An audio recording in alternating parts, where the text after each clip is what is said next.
कोकण समाचार news चॅनलमध्ये हार्दिक स्वागत.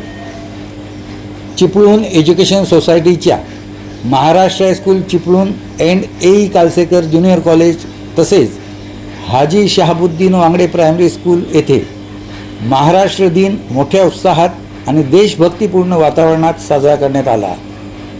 यावेळी लवकरच सेवानिवृत्त होणारे वांगडे प्रायमरी स्कूलचे ज्येष्ठ शिक्षक बशीर अलवारे यांच्या हस्ते ध्वजारोहण करण्यात आले.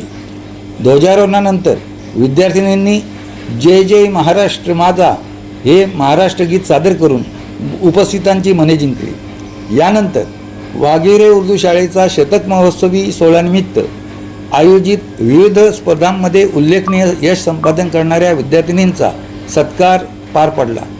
संस्थेचे कार्याध्यक्ष अब्दुल रऊफ वांगडे, उपकार्याध्यक्ष शब्बीर राजीवटे, माजी चेअरमन व विद्यमान सदस्य करामत मिठागरे, स्कूल कमिटी चेअरमन इम्रान खतीब तसेच सल्लागार व विद्यालयाचे माजी मुख्याध्यापक जमालुद्दीन बंदरकर यांच्या हस्ते गुणवंत विद्यार्थिनींना गौरविण्यात आले. कार्यक्रमाच्या समारोपाप्रसंगी मुख्याध्यापक इम्तियाज इनामदार यांनी विद्यार्थ्यांना महाराष्ट्र दिनाचे महत्त्व सांगत शुभेच्छा दिल्या. कार्यक्रमाचे सूत्रसंचालन ज्येष्ठ शिक्षक हनीफ चौगले यांनी केले. संपूर्ण कार्यक्रम उत्साहपूर्ण आणि प्रेरणादायी वातावरणात पार पडला. कार्यक्रम पाहण्यासाठी व्हिडिओ पूर्ण पहा. कोकण समाचार न्यूज चॅनल, जमालुद्दीन बंदरकर.